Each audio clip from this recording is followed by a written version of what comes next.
ওয়ালাইকুম স্যার। হ্যাঁ, আসসালামু আলাইকুম। স্যার কেমন আছেন স্যার? আছি আলহামদুলিল্লাহ। আপনি কেমন? স্যার ভালো আছি sir.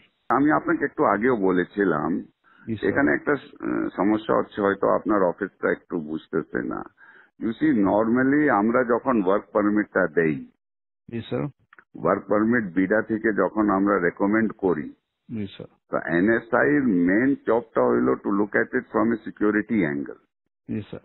that whether these people have any security risk or not, and আপনারা আপনার ক্লিয়ারেন্স দেন। ট্রেডিশনালি এটাই হয়ে এসছে। জি স্যার। আর আমরা করতেছি কি, আমাদের একটা লেড আউট পলিসি না থাকলেও জি স্যার। আমাদের থার্ড পার্টি যারা অনেক জায়গা হয় কি, স্পেশালি আপনার সফটওয়্যার কোম্পানিগুলিতে, জি স্যার। তারা এখানে কন্ট্রাক্ট, গভর্নমেন্টের কন্ট্রাক্ট, অন্য কন্ট্রাক্ট পায়, তারা কিন্তু as workers they bring in not direct work permit people হিসাবে, they bring in as contract workers. Sir sir. তো একটা কোম্পানি আপনার সাথে বোধহয় দেখা করেছিল। আমি আপনি টাইম দিলে she will meet you again. হ্যাঁ স্যার, আসছিল স্যার। হ্যাঁ, আসছিল স্যার। তো ওটা আবার আপনি বলেছিলেন আমরা রিভিউ করে পাঠাইতে, আমি হোম মিনিস্টারকে বলে আপনাদের কাছে রিভিউতে পাঠাই দিয়েছিলাম। জি স্যার।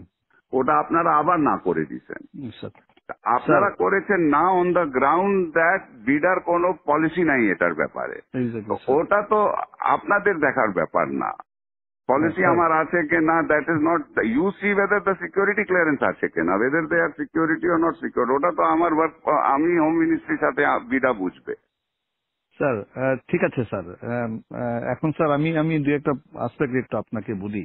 হ্যাঁ, যেই লোকটা ভাড়া দেখাচ্ছে 30,000 টাকা, বাট সে 3 লাখ টাকার বাসায় থাকতেছে, so he is not paying tax because he is showing 30,000 টাকা house rent. 2,30,000 টাকা যে বাকি যে যে 3 লাখ টাকা যে বাসা থাকতেছে, যেটার জন্য এডিশনাল সরকারকে পে করার কথা, সে তো সেটা করছে না স্যার। তো এটা দেখার দায়িত্বটা কার? যে লোক, হ্যাঁ স্যার, এখন যে লোকের বেতন হচ্ছে অরিজিনালি 10 লাখ টাকা, সে দেখাচ্ছে 2 লাখ টাকা, বাকি 8 লাখ টাকার উপর ট্যাক্স ফাঁকি দিচ্ছে। এই এই এটা জিনিসগুলো দেখা। এটা এটা দেখার দায়িত্বটা হলো এনবিআর। হ্যাঁ, এনবিআর ধরবে। তো এনবিআর তো এনবিআর তো ধরতেছে, এটা তো এনবিআর যে ইন্টেলিজেন্স আছে স্যার তারা ধরছে না স্যার। ধরতেছে। না না, ধরতেছে ধরছে না ধরছে, স্যার। অনেকগুলিকে ধরেছে, আমরা অনেকগুলিকে স্যার, ধরছে, এয়ারপোর্টে আমরা আটকাই দিতেছি। স্যার যেই লোক আগে আসছে সে 8 লাখ টাকা বেতনে ছিল, এখন সে 2 লাখ টাকা বেতনে এখানে চাকরি করতেছে।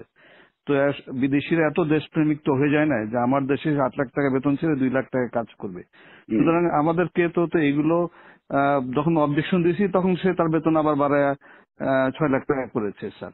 তো সাম আবার পয়েন্টে এই না, ওটা ঠিক আছে না, এট সাম পয়েন্ট এটা তাহলে আমরা বসি, লেট আস সিট হ্যাঁ down with NBR, exactly sir. Everybody আমরা বসি, কিন্তু পয়েন্ট ইজ জি স্যার।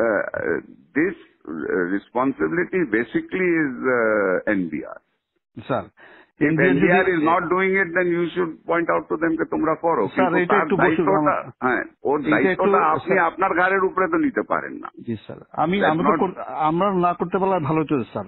হ্যাঁ, তবে এই এই প্রসেসে আমরা সরকারের রেভিনিউ আর্নে বড় একটা অংশ রেখেছি। না এটা ঠিক আছে, এটা হ্যাঁ এটা এটা স্যার। আমরা এটা একটা তাহলে মিটিং করি, আমরা জি আমরা স্যার, বিডা এটা এটা এটা এনবিআর এটা আপনারা মিটিং করি, কিন্তু এই কেসে তো this is not the case. মানে এই কেসে স্যার একটা একটা কোম্পানি যখন একটা লোক আনে, তখন তার একটা বেতন ধরে যে তার এত টাকা বেতন, এত টাকা ধরে করবে, সেই হিসাবে যদি আবার থার্ড পার্টিকে দিয়ে দেয়, তাহলে এটাকে বিডা একটা পলিসিতে আমাদের দিয়ে দিক যে না, ইচ্ছা করলে সে আমি না, 2,000 এটা টাকা, তো আমরা গত we have been giving this for a long time. হ্যাঁ আমি আপনি তো 2,000, আমাকে সিকিউরিটি ক্লিয়ারেন্স দিবেন জুবের। স্যার। আপনি এখন যদি পলিসি ম্যাটারে যদি NSI is going to say you have to dictate policy to me, then তো it is going to be very difficult. Sir এটা একটু বসা পলিসি, উচিত স্যার। তাহলে আমরা স্যার আমাদের আমরা সিকিউরিটি ক্লিয়ারেন্সটা তাকে, সে যে বিদেশ থেকে যখন আসবে হ্যাঁ, বিদেশে তাকে সিকিউরিটি ক্লিয়ারেন্সটা তাহলে আমরা না দিই, আমাদের কাছে না নিল, আমাদের কাজটা খুব কমে গেল স্যার। আমরা কাজ না, হোয়াট ইজ আপনার এখন যে হোয়াট ইজ ইয়োর টিওআর, আপনার থেকে যে সিকিউরিটি ক্লিয়ারেন্সের জন্য আসে, হ্যাঁ এতদিন তো এটা তো অনেক দিন থেকে করে আসতেছে, জি হোয়াট স্যার। ইজ ইয়োর আপনার টার্মস অফ রেফারেন্সটা কি? আমরা এটার ভিতর দেখি যে সে সরকারের মানে প্রথম কথা হচ্ছে যে সিকিউরিটি পার্সপেক্ট থেকে থেকে তার এমনি তার কোনো নিরাপত্তা হুমকি না। 2 নম্বর হচ্ছে যে কোনো ব্ল্যাক লিস্টে আছে কিনা। জি স্যার, 2 নম্বর হচ্ছে ইকোনমিক সিকিউরিটি পার্সপেক্টিভে সে সরকারের ফাঁকি টাকি দিয়ে কোনো জায়গা থেকে সরকারের ক্ষতি করছে কিনা এটাও আমরা দেখি স্যার। এখন আমরা যদি বলে সরকার যদি বলে না এটা দেখার দরকার নেই, আমরা ক্লিয়ারেন্স করতেও রাজি নেই স্যার, আমাদেরকে অনেক ইম্পর্টেন্ট কাজ আছে। কিন্তু যখন একটা লোক ফাঁকি দিয়ে যার বেতন 10 লাখ টাকা, সে 2 লাখ টাকা বেতন দেখায় বিদায়ের সাথে হাত মিলায়া সে যখন সরকারকে ফাঁকি দিচ্ছে, তখন কেউ না কেউ তো দায়িত্বটা নিতে হবে স্যার। না না, বাট এটা তো আপনার ঠিক আছে, আমি দেখি, আমি প্রিন্সিপাল সেক্রেটারির সাথে কথা বলি। জি স্যার, আমার যতদূর মনে হয় দিস ইজ নট, এতদিন তো ছিল না, এটা তো নতুন, আপনি ডিজি হয়ে এই প্রবলেমটা আসছে, এর আগে তো কোনোদিন হয়নি। আমি 2009 সাল থেকে এই প্রতিষ্ঠানে আছি। I work as director external, এবং যারা এরকম ট্যাক্সের ফাঁকি দিচ্ছে এই বিষয়গুলো সবগুলো আমরা এইভাবে করে ধরেছি, এবং আমরা যখন অবজেকশন দিয়েছি ওরা আবার বেতন বাড়ায়, যেটা লিগ্যাল যে পায়, যে বাড়ি ভাড়া যা 3 লাখ টাকা দিয়ে করতেছে সে তখন 3 লাখ টাকা বাড়ে ওটার উপর সরকারকে ট্যাক্স দিয়েছে স্যার। চিটাগাং পোর্ট দিয়ে স্যার হাজার হাজার গাড়ি আসে, ওগুলো আটকাই ওরা ট্যাক্স দেয়। So I am adding value tax to the government. Although এখন বলবেন যে না এটা তো রেসপন্সিবিলিটি না স্যার, এটা যদি সরকার বলে দেয় যে না এগুলো করার দরকার নেই, আমরা কিছু করবো না স্যার, আমাদের কাছে ক্লিয়ারেন্স না পাঠাইলেও তো হবে না স্যার। কিন্তু বিডা আমাদেরকে বলতে হবে যে তারা যদি জাস্টিফাই করে যে একটা লোক বিডা যদি কম্প্রোমাইজ না হয় আমাদের তো কোনো অসুবিধা নাই স্যার। আমাদেরকে একটু ক্লিয়ারলি বলে দিক স্যার যে একজনের জন্য নিয়ে এসে একজনকে দিতে পারবে, বা 2-3 হাত ঘুরে এসে লোক কাজ করতে পারবে, আমাদের কোনো অসুবিধা নাই স্যার। একটা মিটিং হলে ভালো হয় স্যার, আমাদের জন্য সুবিধা হয় স্যার। আচ্ছা ঠিক আছে, আমি দেখি, আমি একটা মিটিং এর ব্যবস্থা করি, আমি প্রিন্সিপাল সেক্রেটারির সাথে কথা বলি। এটা একটা we need to get A clear guidance on this. এবং আমি স্যার 12 বছর এই পজিশনে চাকরি করতেছি, এবং এইভাবে আমরা কিন্তু ক্লিয়ারেন্স মানে যেগুলোতে কম হয় না আমি অবজেকশন দিয়ে আসতেছি কিন্তু।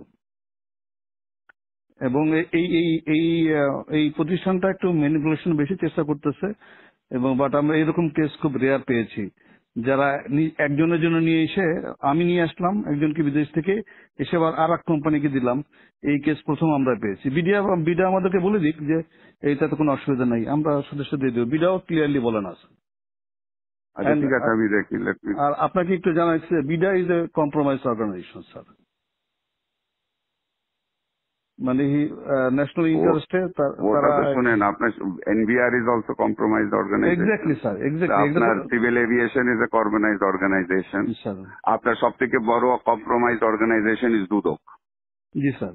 আচ্ছা, আর আপনার অর্গানাইজেশনও কম্প্রোমাইজড আছে স্যার? এখানে তো আমার বাংলারই আছে স্যার। আপনারও কম্প্রোমাইজড আছে। আপনার লোক যখন নিচে যায় ক্লিয়ারেন্সের জন্য, ব্যাংকের যে ডাইরেক্টরের জন্য আপনার থেকে ক্লিয়ারেন্স নেয়, আপনি যে জুনিয়র অফিসারকে আপনার গ্রামে গঞ্জে পাঠান আমার সম্বন্ধে খোঁজ নিতে, তো সেও কম্প্রোমাইজড আছে ওখানে। বাংলাদেশে কোন জায়গা কম্প্রোমাইজ না? সবাই মিলে একটু ভালো করার চেষ্টা করতেছি। সেটা করেন, কিন্তু ডোন্ট সে দ্যাট কম্প্রোমাইজ আপনার অর্গানাইজেশনটাও is compromise. I can give you examples where your people have gone and to give a clearance certificate, how much money they have charged. Sir এটা আছে স্যার, আমি অস্বীকার করছি না স্যার।